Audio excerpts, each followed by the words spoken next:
Yo, yo, yo, yo, yo, what is going on, COD Familia? It is your boy B, and today we are going to be touching on another management departure from a well-known kingdom.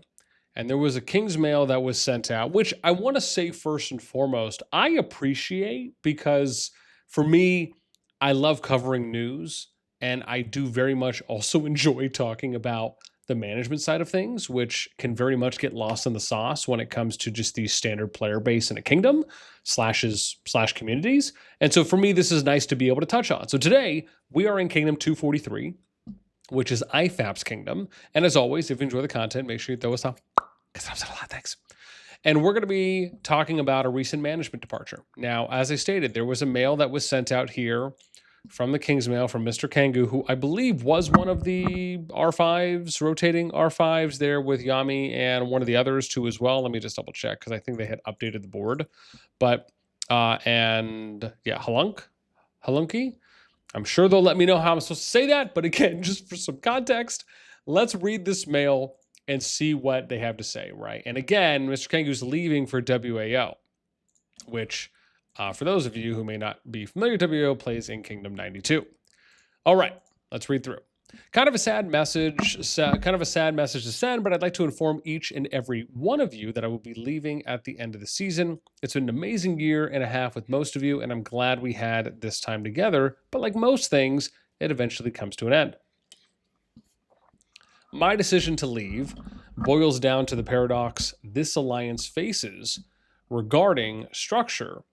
When we don't have it, people complain, which is fair. But when we implement fighting methods, they're often ignored, with some prioritizing personal merit over winning as a team. Now, I'm not having to go back and forth. I'm going to comment kind of as we go. When Kangou says, when we don't have it, people complain, this is more or less pretty consistent across the board, right? If you are in a kingdom, especially if you're in a top or a competitive kingdom, and you don't have a lot of structure. Now, he can mean structure in a multitude of ways. I'm going to imagine it's probably more related to fighting in PvP. And structuring in PvP can be anything from just having basic commands, basic instructions, directions, how to handle certain situations, what certain markers mean, right? Who are people you should be listening to? Just some kind of highlight points. And if you don't have some of what I would consider to be basic things in play, right? And if you want like a very high version of this, right? Again, listening to, there's some, like, I think me, Guns, and some others have done, maybe Princess have done like some Warcom listen-ins. But like NTS is a really good example of like, if you ever listen to any of their stuff, I don't know if they have anything out there. I think they've done one or two on their YouTube channel. So there are some examples out there you can go and hear and get an idea of. And even when I had interviewed Mark from NTS, he spoke to the effect of some of the things that they do prep-wise and what are expectations when you're out there fighting. So I get this part of it. Now, again, this is what I consider. I also consider this to be a little bit more controllable, at least on that sense of the PvP. The preparation is it's as much prep as you want to put in, as your management team puts in for all the players in your alliance and your kingdom. So that really more so is not kind of out of your control on that front. The part that's out of your control is whether or not people are going to actually follow along. Okay, so everyone, and then we have when we ping. Oh, here we go. We implement fighting methods often ignored, with some prioritizing personal merit over winning as a team. Now, the second part to this can affect the first part, which is if you do you could do all the best prep work, you could have all the best commands, everything could be super simple for everyone to understand, and you still have a number of people that are kind of spoiling the bunch for everyone else. And that can lead to having negative implications and negative outlooks on people thinking that, well, your alliance or your kingdom isn't as organized or isn't as structured as they would like it to be. And it could very well be. It's just that some of the people aren't, and I'm sure some of you out there, the moment I said this, you're like, dude, you are describing our team right now. Or our team or our alliance or our kingdom at a certain point or at a particular period. Because this can very much happen. You could have 5 or 6 people that just don't get it, and they kind of can ruin it for a push or a certain situation or they're falling back or they're going forward, initiating when they should have, and whatever it may be. That can also dampen morale when you have people that are out there doing things that they shouldn't be doing. It's not just that it affects only them, it can affect the rest of the team in unintended ways. And so then we get to when we ping for everyone to meet at a certain time, people show up when they want, fight now, fill their hospital, and the plan push cannot go as well as it should have, right? So there's an example. I also received now part of people not showing up on time, that there can be a number of factors there. How much organization or not query, but like how much prep are you doing in figuring out who's actually going to be able to show up for the day, what people's average online times are. Sometimes even doing polls the week of to figure out and say, well, hey, listen, for these next 7 days, especially if you know they're going to be PvP days, what does your availability look like? To fill something out like that, especially if it's multiple choice or checkbox, that's something that someone can do in under a minute. And that can really help you out as a management team plan for the future, unless you're going to go reach out and DM everyone, or you can DM everyone and they respond to you, or you DM them a link as an example. There's a couple ways to make this and to streamline that process a little bit more efficiently. Okay, so they fill their hospital and the plan push cannot go as well as it should have. I also received feedback that an R4 called me completely useless to someone else in leadership. If that's a feeling shared by many, I'd rather leave respectfully than become a tyrant. I mean, that's rough, right? It kind of speaks to potentially having some management stressors that are going on internally within the R4 and the R5 team. Now, it doesn't mean that obviously everyone is doing what Kangou's supposedly saying this R4 in particular did. But my point here is that these things can happen. I've ran multiple projects across multiple games and have led multiple alliances, but again, in more so of kind of an R6 overseeing position, a supervising position, where it's working with the alliance leaders and their management teams and then the player base themselves. And you will have moments where I've got messages from players that said that would share screenshots with me on conversations that they've had with an officer or with an R5. And sometimes it doesn't go well. Sometimes those things happen. And then other times you'll have one officer that comes and say, well, hey, listen, we're putting in a bunch of work, but all these other officers aren't putting in a lot of work. Or these officers are making these comments about the team and why we don't deserve, like, oh, we need more, we deserve more, we should have this, or, because this person isn't doing this, they should be demoted. It's just anything and everything you can think of can happen if you don't nip things in the bud early. And more importantly, you don't have a good system in place in the beginning to have a good solid foundation. All of these things can really factor into that. So when I hear things like this, yeah, does it suck to hear? Absolutely. But it's not uncommon. And that also sucks to say.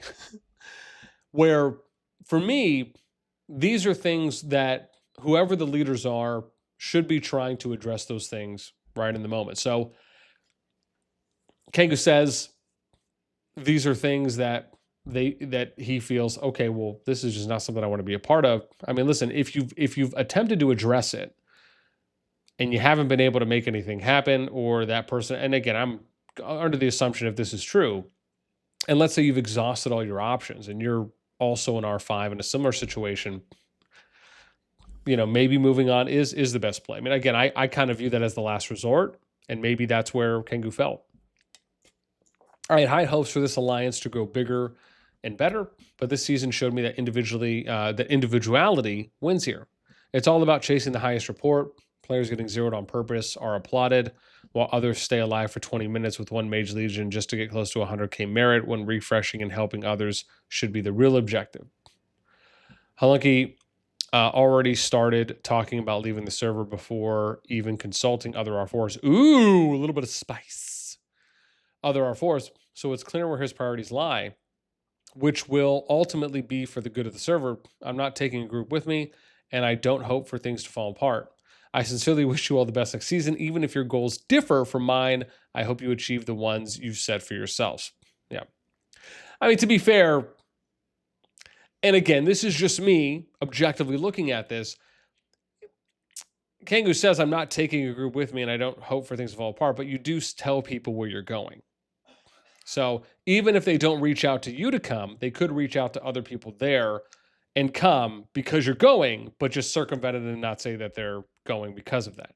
And at the same time, regardless, I wouldn't even say if it was me and I was leaving, I wouldn't even say anything like that, because regardless if you say something or not, right? You most likely are going to have people that reach out to you. In my experience, if you're someone who's been in management, you're a co-R5, you leave the kingdom, and you write a mail like this, where at the same time, you're basically saying that, listen, things are not as organized and structured as they could/should be here. And there's a number of players here that care more about themselves than the team. You are basically, I don't want to say talking bad, but you are highlighting what you consider to be problems, challenges, and hurdles. And then you're leaving and you say where you're going. It just, you can connect the dots is what I'm trying to say.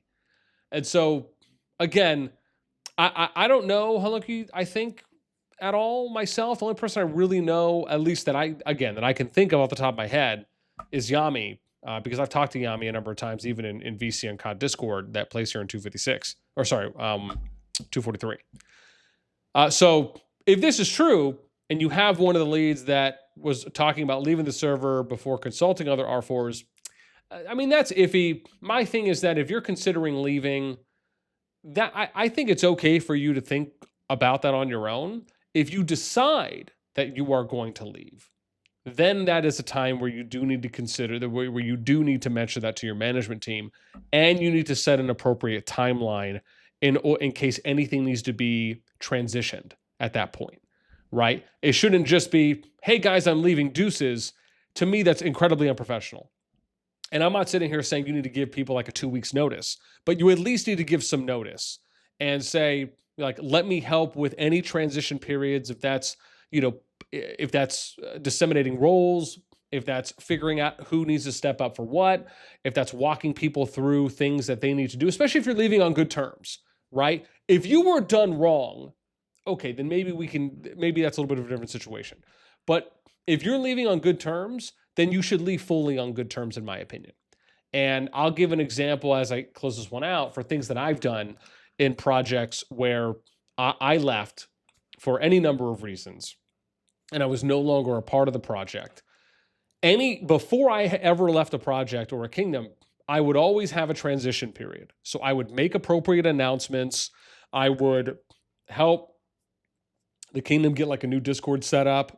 I'd promote the new Discord. If things need to be transferred over, or people need access for certain things, right? Based on what it was, people were given access to those things. If they ever had questions on, if people just wanted to ask, boss, listen, I really want to stay here. What do you, recommend me doing? Or sometimes people even ask like, hey, I'm interested in maybe stepping up and doing management. And I say, listen, these are the people you need to go and speak to. This is the current lay of the land right now. And these are the next steps that you can take if you want to go and look into those. It's really just about being a good resource, right? Someone that you can still give good answers or good directions to based on what individuals want to do. So it was always being more reactionary or reactive to what people are coming to you with. And for me, it was never about, and again, I can say this wholeheartedly, it was never about like, oh yeah, let me just take as many people as I can with me. If people are reaching out to you and they're doing it of their own volition, that's on them. But for me, it was always about, let me just give people like, here's your options. And let me make sure, and thankfully all of the kingdoms, did continue to go even after I left, but it was really about, because for me, it was always, I wanted to make sure I never burned any bridges. And again, not everyone's going to think that way. And if you can, and you're able to do it like that, and you can keep bridges intact, I always recommend it because it may end up being better for you in the long run than you may think. So that's it with me. Again, if you're in 243, if you're closer to the situation, I'd love to hear maybe how things went down, if like things left on better terms and maybe how this is making it out to be, and any thoughts that you might have. Let us know in the comments below. That's it for me. As always, until next time, I'll catch you later.